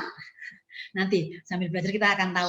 Lembut itu maksudnya nggak nekan sekali, tapi maksudnya kuat itu juga nggak ringan sekali. Jadi nggak minggring-minggring ya. Jangan minggring-minggring yang kayak bikin geli nggak, tapi kita harus mantap. Ya, oke. Nah ini stimulus taktilnya. Kita bisa belajar silakan. Wah lupa ya, kemarin nggak diingatkan dulu ya Pak Nambah. Peserta semuanya megang boneka gitu ya, itu bisa enak loh. Sekarang membayangkan aja teman-teman ya, nih Bunda akan memberikan apa namanya aba-aba atau memberikan ini sesuai dengan baca di sini. Kalau yang di ini ya, yang ada di sini, misalnya Bunda bilang kepala, mata gitu, berarti pada titik-titik benda itu, pada objek tersebut. Teman-teman harus berhenti sebentar untuk memberikan sedikit tekanan, karena kita akan memberikan proprioseptik di situ, ya. Anda lihat kan di boneka ini ya, Anda perlu tangan satu dan yang 2 tangan, usapan posisi terlentang, kepala itu artinya di sini loh, di ubun-ubun sini loh, kepala gitu ya, langsung pas Bunda bilang kepala itu menekan sedikit, langsung geser ke mata, matanya area mata ditekan sedikit, kemudian geser ke telinga, berarti ke samping, telinganya ini dipegang, terus ke mulut, jadi muka set menuju ke mulut, selesai mulut langsung ke bahu itu artinya kita harus bukan meloncat ya dari mulut ke bahu langsung, tapi tetap melipir, harus semua taktilnya permukaan tubuh dia disenggol, cuman nggak ada berhenti pas leher, nggak berhenti, jadi dari mulut langsung seret terus melipir set begitu bahu, berhenti di bahu, langsung turun ke siku, turun ke tangan, lepas, harus dilepas dulu, terlepas gitu baru kita megang lagi, naik ya, langsung kita menuju ke tangan, lepas posisi yang gerakan naik tadi. Nggak ada berarti di siku, baca di situ ya, dari langsung ke tangan lagi, naik langsung seret bahu, habis bahu kita mau menuju ke pinggul, lewat mana nih? Melipir di bawah ketiak, tadi kita tangannya masuk ke bawah ketiak, turun set, baru pinggul berhenti, terus langsung turun ke lutut, turun lagi ke kaki, atau pergelangan kaki, kita remet gitu, set, lepas. Itu namanya stimulasi taktil yang posisi terlentang. Ini ada teman-teman yang sudah pernah melihat ini atau pernah lihat dan pernah mencoba-coba, mungkin oh ternyata pesona ini kurang benar ya, monggo dibenarkan ya. Urutannya seperti ini. Bunda ke badannya ini. Kepala, mata. Jadi kalau tangan dua tangan gini ya, lihat Bunda ya. Kepala, mata, telinga, berarti gini. Mulut berarti gini. Langsung turun lewat leher, bahu, siku, tangan, lepas. Ya, ini pas naik sini langsung naik, langsung nempel lagi dari tangan, terus cepat langsung bahu, diem, kemudian tak gini ya, dari bawah gini langsung masuk ke bawah ketiak gini, turun pinggul, habis pinggul langsung lutut, lepas, pergelangan kaki lepas, gitu. Gampang ya teman-teman ya. Itu pengulangan stimulasi taktil. Kalau dari teori Mas Gutova ya, angka stimulasi itu ganjil. Artinya kita melakukan ini harus ganjil. Dan angka ganjil yang sangat disarankan oleh beliau adalah yang sedengan, maksudnya nggak terlalu sedikit, nggak terlalu banyak. Itu adalah 3 kali. Artinya pengulangan gerakan ini adalah 3 kali. Ya, 1. Jadi prinsipnya apa? Stimulasi taktil itu kita akan membuka sensori. Jadi sentuhan pertama itu membuka. Sentuhan kedua nutup. Sentuhan ketiga buka lagi. Udah. Kalau teman-teman suatu saat, karena ngobrol ya, kadang-kadang kan lupa toh lagi terapi, ngobrol sama mamahnya nanya apa terus, aduh kebablasan ya aku jadi 4. Nggak apa-apa, jangan galau, nggak bisa di-skip kan, nggak bisa di-tip X ya, tambahkan 1 lagi aja, biar 5, 5, nanti yang lainnya 3 lagi, gitu, nggak apa-apa. Jadi intinya angka ganjil tadi yang kita pegang ya. Oke, sekarang lanjut yang posisi tengkurap. Jadi stimulasi taktil tadi ada 2 posisi ya, terentang dan tengkurap. Pas tengkurap, posisi anak seperti ini, tengkurap suruh miring ke satu sisi. Ini lebih simpel yang ini ya, nggak ada mukanya, nggak ada di ini banget nih. Habis dari kepala langsung ke mata terusnya gini. Jadi kalau kita tengkurap ya, udah gini dari kepala, matanya gini loh. Nah, kita dari tangan kita ini hanya kayak meraih dari samping. Karena tangan kanan kiri bareng tadi gini. Nah, gini langsung kayak dari samping, dari telinga nyinggung ke mata, langsung melipir ke leher, langsung menuju ke bahu. Habis dari bahu, langsung ke tangan. Jadi nggak ada berhenti di siku. Ya, kalau tengkurap nggak ada berhenti di siku. Langsung dari bahu, dari shoulder langsung ke ujung tangan, lepas. Habis itu langsung naik, langsung dari tangan, langsung seret menuju ke bahu, terus lewat bawah ketiak lagi di samping pinggul, berhenti di pinggang, langsung lutut, kaki lepas, gitu. Sama pengulangannya 3 kali, gitu ya teman-teman. Gampang kan? Monggo untuk lebih lanjut nanti. Yang penting teman-teman ngapalkan ini titik-titik berhenti yang disebutkan itu mata, bahu itu ada berhenti, berhenti sedikit ditekan karena itu proprioseptik. Begitu yang hanya dilewati saja itu yang mantap, jangan minggring-minggring, jangan terlalu kuat. Itu taktil, stimulasi taktilnya.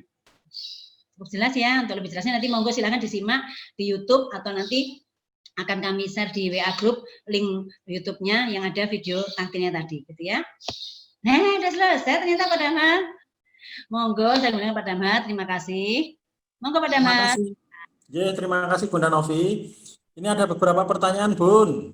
Siap. Oke, untuk yang pertanyaan pertama dulu ya Bun ya. Ada banyak nih pertanyaannya. Oke, ini Bun, ada pertanyaan dari Ibu Dewi Anggraini. Bun, bagaimana penanganan pasien bayi umur 4 bulan yang masih terbalik pola tidurnya Bunda Novi?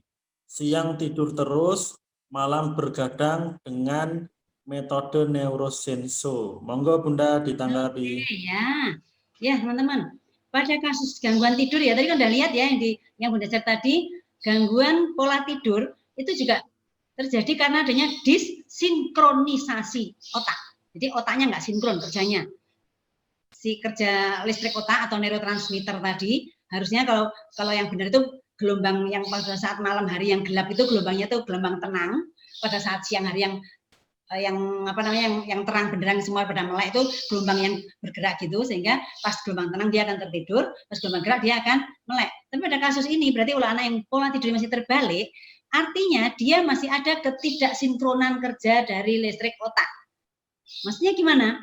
Ya itu tadi, pada saat malam hari harusnya kerja otak udah tenang, ternyata dia kemungkinan dia berarti benar baru ngira-ira, tapi kayaknya pasti deh anak itu ada gangguan disinkronisasi kerja dari otak, neurosensomotor refleksnya nggak tertata dengan bagus sehingga perlu kita tata. Dia kemungkinan begini, otak anak tersebut pada saat siang hari dia kan merekam input atau mendapatkan input macam-macam ya, atau dia melihat sesuatu, mendengar sesuatu, itu input yang masuk, stimulus yang masuk ke otak dia, itu di dalam otak itu tidak bisa langsung diselesaikan atau diurai berupa perilaku dalam satu siang itu. Masih ada sisa tersisa. Jadi bayangin kalau kita gini, kalau kita membeli belanja sesuatu, masukkan ke kulkas, hari ini mau belanja gitu ya, ternyata sampai sore kita menata masuk kulkas itu belum selesai. Akhirnya apa? Ya kita lanjutkan sampai malam, tahu pisaran nih. Hanya kita buang dulu beberapa, jadi tetap ada kegiatan di otak tadi. Otak akan berusaha mengeluarkan sisa apa namanya ya? Mengeluarkan sisa input yang masuk tadi siang, dikeluarkan, biar bisa yang masuk, yang tadi belum masuk dimasukkan. Nanti intinya otak tetap bekerja sampai agak malam, bekerja belum selesai. Akhirnya udah menjelang pagi baru agak selesai pekerjaan si otak menyeleksi input dan output tadi, baru dia akan menenangkan diri, pagi-pagi baru dia tidur. Itu berjalan terus kalau tidak kita tata dengan, kita bantu dengan sistem motor refleks integrasi ya. Begitu dia bangun siang hari itu agak sore dia bangun, dia dapat input lagi, agak malam baru selesaikan itu gitu. Intinya otak kita terusnya kalau benar, input yang masuk saat itu, dia melihat benda, melihat apa, diolah, langsung bereaksi. Mendengar apa, bereaksi. Selesai, begitu udah sore, apalagi mati lampu ya, atau udah dimatikan lampunya, udah nggak ada suara-suara apa, mamanya udah tidur ya nak, dia udah nggak dapat input apa-apa, udah tenang. Tapi kalau anak yang ABK tadi, anak berkebutuhan khusus, saya bilang, di dalam otak dia masih ada sisa input yang tadi itu loh. Dia baru bisa mengeluarkan dengan apa? Dengan bergerak, rewel apa, karena dia minta perhatian, minta ini, karena otaknya masih bekerja. Kira-kira seperti itu, kalau bisa bayangkan nggak teman-teman? Artinya pada anak itu masih ada, otak masih tetap bekerja walaupun malam hari, karena apa? Input yang masuk belum terurai semua. Itu gunanya kita berikan, monggo, stimulasi tatil kita berikan. Syukur kalau udah belajar neurosensomotor reflex integration, belikan komplit semuanya akan lebih bagus lagi. Tapi kalau belum belajar, minimal teman-teman melakukan stimulasi taktil dengan benar, ya benar ya, masih benar tuh urutannya kayak tadi yang Bunda berikan di slide, tebal tipisnya sentuhannya monggo diulang-ulang sendiri atau belajar tanya teman yang sudah mungkin punya teman dekat yang sudah pernah belajar itu, sentuhannya seberapa sih tebalnya. Kalau pengen kira-kira gini teman-teman, pelajari taktil ya, teman-teman ke orang lain, nyentuh orang lain, terus segini nih sakit nggak, gini geli nggak, jadi intinya nggak boleh sakit, nggak boleh geli, kurang lebih seperti itu. Jadi nyaman, sentuhannya itu mantap tapi nyaman, jadi bukan gini miring-miring gini, bukan juga begini sampai ngeremet gitu, tapi mantap tapi nyaman, kira-kira seperti itu. Dan itu dilakukan dari ujung kepala sampai ujung kaki, sentuhannya seperti itu ya. Cukup jelas nggak? Intinya seperti itu ya. Mungkin monggo berikan simulasi tatil pada bayi tersebut, sehingga simulasi tatil ini akan membantu proses penguraian input yang masuk tadi di otak supaya cepat selesai di sore hari, sehingga dia langsung bisa tidur malam hari, nggak sampai malam banget. Gitu mungkin Pak Damar. Baik Bunda Novi, lanjut ke pertanyaan kedua nggih Bun. Nggih. Ya, ini dari Ibu Vera Zakiyah. Izin bertanya Bunda Novi, kami punya pasien dirawat di neonatus sejak dilahirkan tidak menangis sampai hari ini usia bayi 5 hari. Lahir normal cukup bulan, bagaimana intervensinya? Terima kasih Bun, monggo ditanggapi. Normal cukup bulan tapi dia di neonatus. Apa ya, yang membuat dia di neonatus? Coba. Apa ya Pak? Siapa itu? Mungkin bisa ini diperjelas. Siapa tadi yang nanya? Vera Zakiyah. Ibu Vera Zakiyah. Ada bayi yang tidak menangis Bun, dia dilahirkan bayinya tidak menangis. Oh oke, masalah ini. Waktu lahir nggak nangis, hipoksi, dia terjadi hipoksi otak. Berarti dia ada jelas ada gangguan kematangan otak ya. Udah 5 hari tetap belum nangis. Cek ininya, paru-parunya, atau mungkin dia di NICU masih pakai alat-alat nggak? Ternyata dia pakai ET, pakai apa namanya OGT, NGT, pakai oksigen. Itu kalau dia masih terlalu gasik, umur dini langsung udah dipasangin segala macam di yang melalui kerongkongan ya, itu bisa berisiko, salah satu yang secara ilmiah, yang secara medis ya, melukai pita suara, sehingga pasti anak nggak bisa untuk mengeluarkan suara untuk menangis. Atau bisa juga kemungkinan kedua, paru-parunya masih lemah, sehingga daya dorong untuk mengeluarkan suara untuk gitu nggak ada, gitu ya. Jadi mungkin diceknya, mungkin lihat alat-alatnya, alat-alat yang dipakai apakah memang komplit semuanya masuk lewat mulut dan lewat hidung, itu juga bisa menghambat suara keluar. Mungkin juga ada itu kerusakan atau peradangan di pita suara atau mengganggu fungsi dari pita suara sehingga bisa bersuara. Dan mungkin kemungkinan dari parunya. Fisioterapi monggo, bayi stimulasi taktil yang kita belajar hari ini ya, bisa diberikan sedini mungkin pada bayi dengan kasus apapun. Karena tadi bayi dengan tidak langsung nangis berarti jelas dia ada hipoksi otak, dia ada gangguan, nanti dia akan ada gangguan kematangan otak. Otomatis metode ini kita sudah bisa mencegah atau membantu supaya gangguan tersebut tidak semakin parah atau tidak meninggalkan gejala yang semakin banyak gitu loh. Lakukan itu aja, simulasi taktil plus otomatis mesti pasif breathing itu, chest terapi, coba kuatkan ininya, pernafasannya supaya nanti dia kuat menangis. Mungkin gitu Pak Damba. Baik, terima kasih Bunda. Ini ada lagi Bun. Lanjut ya Bun. Ya.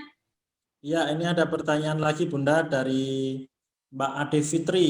Bunda mau tanya untuk masalah refleks, bagaimana anak dengan athetoid dyskinetik, apakah bisa dengan metode NSMRI? Karena sangat sulit untuk diterapi. Silakan Bun ditanggapi. Iya, bisa banget teman-teman, Mbak. Siapa tadi Mbak Ade? Tadi Bunda bilang ya bahwa metode ini bisa untuk mengawali metode terapi yang lain. Semua kasus ABK, entah itu CP, DS, kemudian DD, delay development, autis, hiperaktif, gangguan perkembangan yang lain, semuanya itu pasti akan ada gangguan dari apa? Sensomotor refleksnya tadi. Sensori motor refleksnya tidak terintegrasi. Nah, tinggal gimana trik-triknya itu, makanya itu perlunya pelatihan nanti pada Mbak. Kalau teman-teman pelatihan akan ada triknya gimana sih menghandle anak CP yang masih begini. Prinsipnya intinya gini, Bunda gambarkan bahwa pelaksanaan metode neurosensomotor refleks integrasi harus pada posisi anak pas tidur terentang ya, harus dia tidur terentangnya simetris. Nggak boleh melihat-melihat gini. Karena kita akan mengenalkan refleks tadi ya, refleks ada grounding refleksnya, refleks centeringnya, refleks refleks tadi harus dikenalkan ke anak. Caranya gimana? Tak kasih gambaran sedikit ya. Caranya adalah kalau di gambaran di klinik Bunda ya di GFBN teman-teman fisioterapis di GFBN sudah biasa bekerja sama. Kalau kita punya pasien dengan yang masih banyak gerak, entah atau dia karena CP athetoid atau karena anak hiperaktif, hanya memposisikan dia diem aja kadang butuh 4 sampai 5 orang untuk membuat dia diem loh. Atau bukan diem hanya diem aja, tapi dia bisa posisinya simetris lurus. Ada yang megangin kakinya, ada yang megangin tangannya, seperti itu ya. Terus kita yang mau terapi kita duduk di atas lutut dia, duduk agak, bukan duduk terus dudukin lutut ya, duduknya pantatnya nggak nempel ya. Kalau dia posisinya udah lurus midline bagus gini, baru kita mulai. Gitu. Jadi memang ada tipsnya, ada trik-triknya.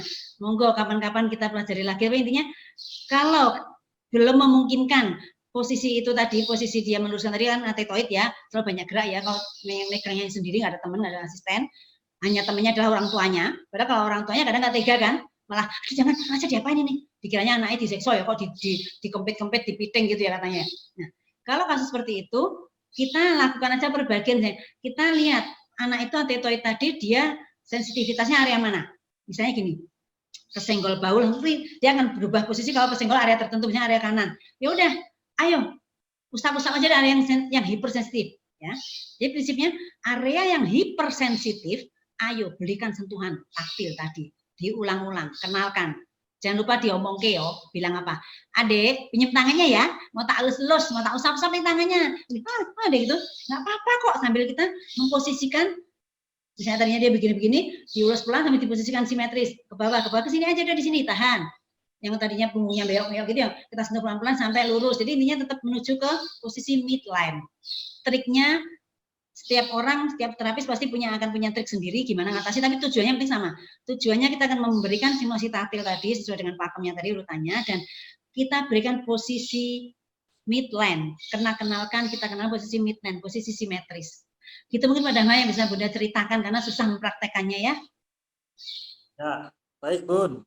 Masih ada sisa waktu lagi Bun, kurang lebih 7 menit. Ini ada pertanyaan lagi Bun. Iya, monggo. Dari Bapak Edward Marpaung.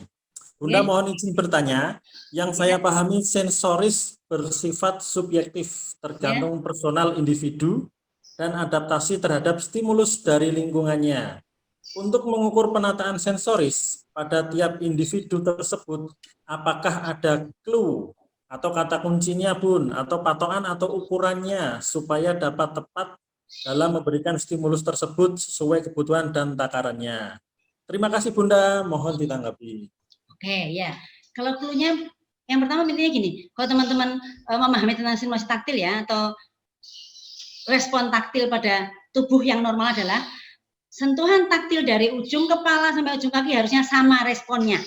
Itu pertama di kuncinya pegang dulu. Maksudnya responnya sama apa? Kalau kita anak itu atau kita sendiri dipegang area muka tuh biasa saja, di bahu biasa saja, pas pinggang kita klik gitu, artinya tempat yang merespon lebih berbeda itu area di situ dia hipersensitif. Nah, pas kita memberikan stimulasi taktil, kadang pada tempat yang hipersensitif tadi, kita memberikan kekuatan sentuhan kita harus lebih mantep supaya dia nggak geli banget gitu loh, biasanya gitu. Ya, intinya pertama itu. Jadi tempat yang kita sentuh itu harusnya responnya sama. Ini nanti kalau teman-teman udah pernah megang ABK ya, ABK misalnya hiperaktif itu, dia pas kita posisikan tidur diam itu masih diem. Oke, maksudnya anteng, oke. Begitu kita pegang mukanya, langsung ada yang langsung kayak berontak itu. Berarti area muka dia wajah dia itu hipersensitif. Kita hanya nanda aja, tak tulis aja, hipersensitif. Pas leher dia masih diem, tapi pas pinggang dia gitu lagi. Jadi intinya kita akan berikan sentuhan tadi diulang-ulang sampai hari keberapa dan sebagainya. Tadi ulang-ulang sampai kita lihat respon anak tadi biasa saja dari ujung sini sampai ujung sini. Itu berarti kita sudah mengatakan sensori taktil anak itu udah normal, udah sama, ujung sampai ujung udah sama. Kira-kira seperti itu mungkin ya jawabannya, atau ada yang kurang jelas atau kurang tepat? Monggo. Monggo Pak Dama. Ya, terima kasih Bunda. Nanti kalau masih ada yang kurang tepat boleh ditanyakan ke Bunda langsung ya, Pak Edward Marpaung. Ya. Kita lanjut 2 pertanyaan lagi ya Bun, karena sudah mau menunjukkan pukul 10:30. Ya. Ya, ini dari Ibu Dwi Livia. Anak usia 2 tahun dengan diagnosis speech delay, et causa autis, kontak mata yang masih kurang dan masih belum bisa diam dan hanya bisa mengeluarkan suara Bagaimana untuk penanganan anak dengan kondisi seperti ini untuk stimulasi anaknya juga agar cepat bisa berbicara ya Bun? Ya. Oke, pasien kasus seperti ini perlu penanganan dengan konsep neurosensomotor reflex integration yang komplit. Ayo ikut pelatihan ya. Bunda masih contoh ya, beri contohnya kasus-kasus di klinik Bunda ya. Kadang kami memang dapat rujukan dari dokter tuh pasien dengan speech delay, gitu doang. Katanya enak ya, speech delay, butuh terapi bicara. Ngomongnya enak banget dokter ya. Padahal orang tua udah baca itu atau udah dengar dokternya bilang, nah saya perlu terapi bicara loh Bu. Terus Bunda bilang, mana fisioterapi dulu ya? Dokter itu bilang terapi bicara, kok fisioterapi? Gitu ya kadang gitu kan. Oke, kadang kita harus menjelaskan. Makanya Bunda akan cerita di sini ya bagaimana biasanya cara menjelaskan ke orang tua anak. Kita gambarkan ini dulu. Ibu atau bapak, anak ibu belum bisa bicara, misalnya umur udah 2 tahunan gitu ya. Kalau diajak ngomong dia mau mendengarkan nggak? Mau diem kan? Ya kadang-kadang diem, kadang-kadang asal gitu. Apa telinganya nggak denger ya? Itu bukan masalah di telinga ya, itu semua masalah di otak. Konsep kerja otak dia tidak bisa merespon apa yang dia dengar. Kadang dia nggak ada, atau kadang orang tua udah bilang gini, sudah saya cek Bera normal kok ya. Bener Bu, dia nggak ada masalah di telinganya Bu. Anak ibu belum bisa bicara karena di otak dia refleks kognitifnya belum tertata dengan bagus, kerja dari karena susah ya ngomong orang awam ya. Orang awam kita bilang neurotransmitter dia nggak tahu ya, bingung makanya. Kerja dari listrik otak, mudah-mudahan gitu. Listrik otaknya itu masih kalau kita bayangin seperti lihat mercon tahun baru itu loh Bu, kembang api tahun baru itu loh Bu. Setiap masih cipat gitu ya, dia masih gini-gini banget, otomatis dia masih meloncat-meloncat pikirannya atau sensorinya, sehingga mata dia mesti nggak bisa diem gitu. Iya benar. Nah, selama mata dia belum bisa fokus, belum bisa melihat dengan kontak mata yang bagus, diberikan terapi bicara juga belum bisa dapat atau belum bisa masuk. Jadi biasanya benar jelas gitu. Kita harus membantu membuat anak mau kontak mata. Caranya dengan gimana? Kita berikan fisioterapi dulu Ibu. Kita berikan metode yang di sini namanya neurosensomotor reflex integrasi Bu. Kalau mau ini nanti mau dilihat bentuknya seperti kayak disentuh-sentuh aja Bu, seperti pijat-pijat, tapi bukan pijatan biasa karena mudah bilang gitu. Pijatan itu ada urutannya, ada usapan-usapan tertentu yang kita berikan sesuai dengan arah dari refleks-refleks yang harus ada pada anak tersebut. Kalau metode neurosensomotor reflex integrasi kita berikan secara komplit ya, teman-teman udah belajar nanti ya. Secara komplit, itu biasanya efek yang pertama kali dirasakan orang tua biasanya gini. Ya Bunda, anak saya sekarang kalau diajak ngomong bisa melihat saya agak lama. Kontak mata. Beberapa kasus itu diberikan neurosensomotor reflex integrasi beberapa kali langsung kontak matanya langsung dapat, langsung bisa lebih berapa detik gitu, biasanya enggak. Jadi setelah kontak mata dia dapat Bu, kontak mata dia dapat berarti gimana fungsi mulutnya? Anak ibu bisa gosok gigi enggak? Mau enggak? Kadang-kadang mau, kadang-kadang enggak gitu ya. Berarti di mulut dia ada yang hipersensitif juga, ada area oral yang belum beres. Kita benahi dengan oral sensomotor terapi. Kita benahi dengan ini. Kalau ini sudah siap semua, terapi penataan sensori sudah siap semua, terapis bicara langsung bisa memberikan stimulasi untuk bicara. Bisa masuk Ibu. Jadi dia memang butuh metode terapi yang lain selain yang itu. Tapi kalau Ibu memang maunya langsung terapi bicara, kadang-kadang benar gitu, tak tantang aja kalau orang tua ada yang ngeyel ya. Kalau Ibu memang pengen langsung terapi bicara, monggo Bu, kami juga ada tim terapi bicara di sini. Silahkan, nanti kita programkan, tapi hasilnya biasanya tidak bisa lebih agak cepat. Kalau langsung terapi bicara, karena anak belum siap Bu, belum gini-gini. Oh gitu ya Bu.